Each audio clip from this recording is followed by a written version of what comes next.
நான் ஊர் பேர் இவ்வளவு பெருசாக்குது, எப்படி போஸ்ட் கார்டில் எழுதுது? என்ன ஜாதி? சாதி இரண்டுடைய வேரில்லை சாற்றுங்கால் நீதி விழுவா நெறிமுறையின் மேதினியில் இட்டார் பெரியோர் இடாதார் எடுகுலத்தோர் பட்டாங்கில் உள்ளபடி என்று முழங்கினாலே அவ்வை கிழவி. அந்த சாதி என்னுடைய சாதி. காக்கை குருவி எங்கள் சாதி என்று முழங்கினானே முண்டாசு கவிஞன் பாரதி. அந்த சாதி என்னுடைய சாதி. தமிழுக்கும் சாதி இல்லை, தமிழாய்ந்த நல்லோனுக்கும் சாதி இல்லை. ஐயா ஐயா முடியல, அவர் முடிச்சோன்னு கூப்பிடுங்க வரேன். என்ன தொழிலே? எமக்கு தொழில் கவிதை எழுதுதல், நாட்டுக் குழைத்தல், இமைப்பொழுதும் சோராதிருத்தல் என்று வெண்கல குரலால் வெள்ளையர்களை நீதிமன்றத்தில் நடுநடுங்க வைத்தானே சுப்பிரமணிய பாரதி. அந்த தொழில் எனது தொழில். ஏங்க இதெல்லாம் ஒரு தொழிலாங்க? நான் வேலை செய்றீங்க. வேல் என்னப்பன் முருகன் கையில் இருப்பது, அதை நான் ஏன் செய்ய வேண்டும்? அது கொல்லர்களுடைய வேலை அல்லவா? அதெல்லாம் சரி, நீ என்ன வேலை செய்யற?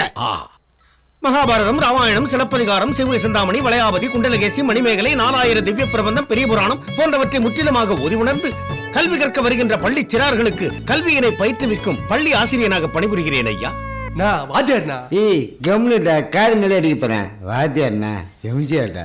ஜோபா, இந்த ஆளு பேசி பேசி நான் டயர்ட் ஆயிட்டேன். ஜோ உட்கார வை. சரி. வக்காரு.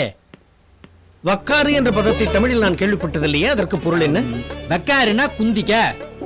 எதற்காக நம்முடைய பிரச்சனையில் பஞ்சபாண்டவர்களின் தாயாகிய குந்தி தேவியை இழுக்கிறீர்கள்? எப்பா நான் யாரையும் வலிக்கல, நீ வா. ஒருமையில் அழைப்பது இவர்கள் உணர்வோடு ஒன்றிவிட்டது போலும். இறையனாரே அவ்வாறு அழைக்கப்படுகின்ற பொழுது யான் எம்மாத்திரம். யாம் வருகிறோம். பித்தா பிறை சூடே. பாப்பா இப்படி குந்து. வேணாப்பா, இப்படி பண்ணு. ஓ, அமரச் சொல்லுகிறீர்களா? அத்தை தாம்பா ஆரம்பத்துல சொல்லிக்கிறேன். அமருங்கள் என்ற வார்த்தைக்கு வக்காரு, குந்திக்கோ என்ற பதங்கள் தமிழ் அகராதியிலேயே கிடையாதே. அவனுக்கு ஒரு ஊர்ல பேச வராதா? இம்மென்னு முன்னே 700 வரிகள் பேசுவேன், பேசட்டுமா? ஓனாப்பா, ஏற்கனவே டரியல் ஆகுது. இந்த டரியல் என்ற வார்த்தை, ஐயப்ப சாமி நீதான் என்னை காப்பாத்தணும். ஐயப்ப சாமி தமிழ் அறியாதவர். இந்த மாதிரி 4 கேஸ் வந்துச்சு, டேஷனை ஊத்தி மூட்டு போடுவானுங்க. அப்பால நம்ம பாடு கொண்டாட்டம் தான். ஒரு கணமும் சோம்பிராத என்னை அநியாயமாக இப்படி அமர வைத்திருக்கிறார்களே. சரி, பொறுமையாக இருப்போம்.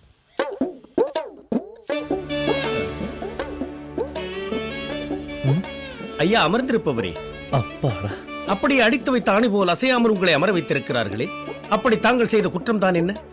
அதை தங்களுக்கு ஆட்சேபம் இல்லாவிட்டால் அடியனிடம் அறிவிக்கலாமா? சொல்லியா? நான் கேட்க கேட்க நீங்கள் பேசாமல் இருப்பதை பார்த்தால் தாங்கள் வேற்றுமொழிக்காரரோ என்று நான் ஐயுறுகிறேன். ஆரம்பிச்சிட்டியா? அவன் வேற்றுமொழிக்காரன் கிடையாது, தமிழன் தான். இப்ப மட்டும் இல்ல, நீ எப்ப கேட்டாலும் அவனால் பதில் பேச முடியாது. ஏன்னா அவன் பிறந்ததுல இருந்தே வாய் பேச முடியாது, காதும் கேட்காது.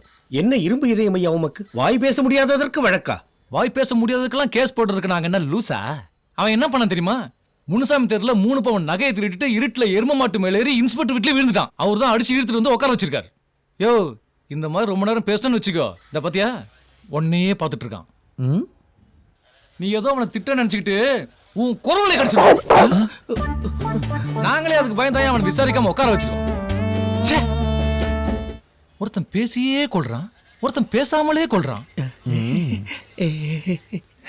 என்ன பொழப்படாது?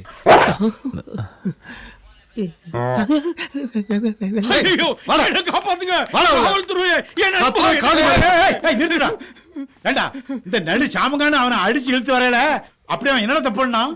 நீ யாரு? நீங்க 2 பேரும் யாரு? ஐயா, இந்த ஆள் ஒரு ஜோசியக்காரங்க. ஊரா ஜோசியம் பாக்குறேன், பரிகாரம் பண்றேன்னு சொல்லி ஊர் பூரா பணத்தை வாங்கிட்டு ஓடி போயிட்டாங்க. எங்க தேடியும் கிடைக்கல. இன்னைக்குதான் வசமா மாட்டினாதான் என்கிட்ட கொண்டு வந்தேன். அப்படியா? ஐயா, என் முகத்தை கொஞ்சம் நல்லா பாருங்க ஐயா. அவன் சொல்ற மாதிரி ஐயா என் முகம் இருக்கு. ஐயா, இப்படிதான் என் பொண்ணுக்கு 3ஆம் தேதி கல்யாணம் நடக்கும்னு சொன்னா. அது நல்ல விஷயம் தானே. ஆனா 2ஆம் தேதி வேற ஒருத்தன் கூட ஓடி போயிட்டாங்க. ஐயா, நான் போய் சொன்னாலும் என் வாய் போய் சொல்லாது. இருங்க ஐயா. யோ ஐயா, போயா. ஆமா, இவனுங்க சொல்றதெல்லாம் உண்மையா? ஐயா, என் திறமையில உங்களுக்கு நம்பிக்கை இல்லைன்னா என்ன சோதிச்சு பாருங்க. உங்கள யாருக்காவது நான் கரெக்டா சோதிச்சு சொல்லலைன்னா என்னை என்கவுண்டர்ல போட்டுருங்க ஐயா. எங்க பாக்கா? என்ன சிங்க முகம் தெரியுது? ஓ, பட்டல்ல இருக்கிறதா? யோ, உன் முகத்துல முடிச்சா கிணறே காணாம போயிடுமையா. கிணத்தை பத்தி பேசாதாமா? ஆஹா ஆஹா, முகனா முகம், இது முகம்.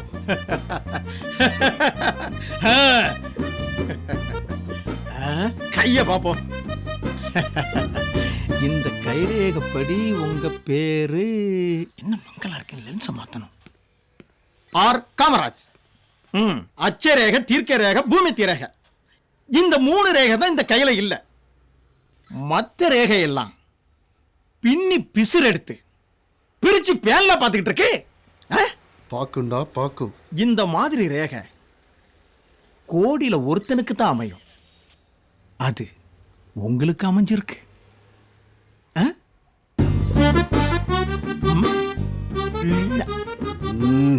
கடமை, கண்ணியம், கட்டுப்பாடு, இந்த 3மே உங்ககிட்ட இருந்து தான் சார் உங்க டிபார்ட்மெண்ட்டுக்கே ஏற்றுமதி ஆகுது.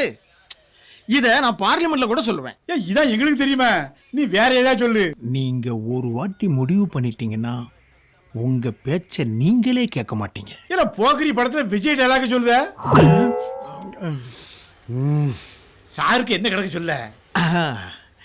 இன்னைக்கு உங்க கைரேகைப்படி உங்க மனைவி கிட்ட நீங்க அடி வாங்கியிருப்பீங்க.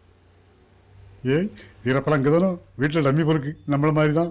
ஒய்ப்பு குத்துனதுல ஒரு கண்ணு செவந்திருக்கு. ஏரே சார் ரொம்ப நாளா எஸ்ஏ இருக்காரு, அவர் எப்ப இன்ஸ்பெக்டர் ஆவாரு சொல்ல.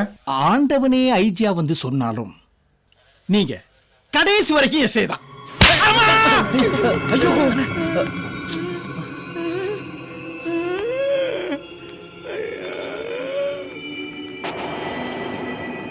உதவி ஆய்வாளரே, ஏன் இப்படி உன்மத்தம் கொண்டவன் போல் நடந்து கொள்கிறீர்கள்? உங்கள் கைரேகையை பார்த்து பலன் கூறியதற்காக உங்கள் கைரேகை அவர் கன்னத்தில் பதிகின்ற அளவிற்கு அவரை அடிப்பது கைகையை ராமனுக்கு செய்த கொடுமையினும் பெருங்கொடுமை என்றோ? எதுக்கு இப்ப ராமாயணம் எல்லாம்? ஏன் ஆத்திரப்படுகிறீர்கள்? உங்களை பார்க்கின்ற பொழுது குரங்கு அனலில் விழுந்து வெறிகொண்டு தேள்கொட்ட, கரம் செய்ய பாம்பலவம் தீண்ட, பனையேறி பைபிடித்தாட்டினார் போல்கான் என்ற பாடலில் வருகின்ற குரங்கின் நிலைதான் கவனத்திற்கு வருகிறது. யார பார்த்து குரங்குன்ற? ஒரு வாட்டி சொன்னதுக்கே இவருக்கு ஒரு 10 வருத மார்க்கெட் பூரா இவருக்கு தான் பேர் தெரியுமா? மெய்யல்மா சொல்ற. வாத்தியாரன்னு பார்க்க மாட்டேன், லாடம் கட்டுறேன். போய் உக்காரியா, உக்காரியாண்ணா. இறைவா இறைவா, டேய் இவனை கூட்டிட்டு போய் என்ன பண்ணுங்கடா, போங்கடா. பிரிச்சு பேன் பாக்குறேன் பாரு. சாமியார்ல தான் போலி சாமியார் இருக்காங்கன்னா எல்லா தொழிலையும் போலி இருக்கத்தான் செய்றாங்க. இளைஞனே, நீ செய்த தவறு என்ன? அது ஓடி வந்த கேசு. அப்படியா? உன் உள்ளம் கவர்ந்த அந்த கன்னியார்?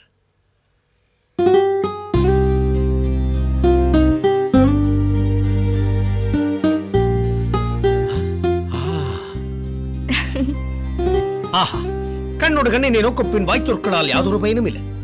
உன் உள்ளம் கவர்ந்த அந்த கன்னி அழகு பதுமைதான். உன் உள்ளத்தில் உள்ளவளை ஒரே பார்வையால் உணர்த்திய உத்தமனே, உன் காதல் வாழ்க. கவலை வேண்டாம், காவலர்களோடு நான் உரையாடுகிறேன். காவலரே, ஐயா உதவி ஆய்வாளரே, கடமையில் கண்ணும் கருத்துமாக இருப்பார்கள், கடுப்பும் வெறுப்புமாகவா இருப்பார்கள்? ஐயா தலைமை காவலரே, எதற்காக அந்த காதலர்களை அழைத்து வந்திருக்கிறீர்கள் என்பதை நான் தெரிந்து கொள்ளலாமா? ஐயா கொஞ்சம் சும்மா இருக்கலாம்.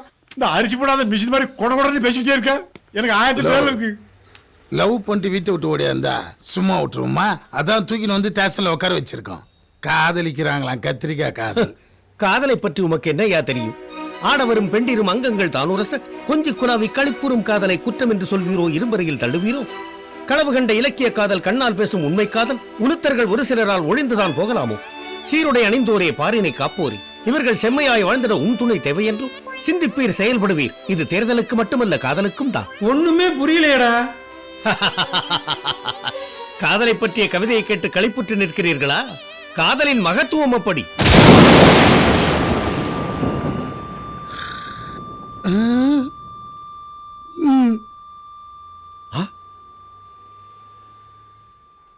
செவியில் குருதியா? செவியில் குருதி விடுகிறது என்றால் சிரத்தில் சூடு ஏறிவிட்டது என்று பொருள். சூடும் இல்ல சொரணியும் இல்ல. நான் பாதுகாப்புக்கு போகும்போது பல கவிதை கேட்டிருக்கேன். ஆனா காதுல இருந்து ரத்த வடித கவிதை இன்னைக்கு ஐயா கேட்க. பாவம், தமிழ் அறியாதவர்கள். நான் கூறிய கவிதையின் மகத்துவம் புரியவில்லை. ஐயா நாயனம் வாசிப்பவரே, உமக்கு இந்த கவிதையின் மகத்துவம் புரியும் என்று எண்ணுகிறேன்.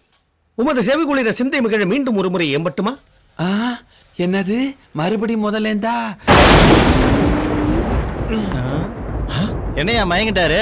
அப்ப சங்குக்கு சொல்லிடலாமா?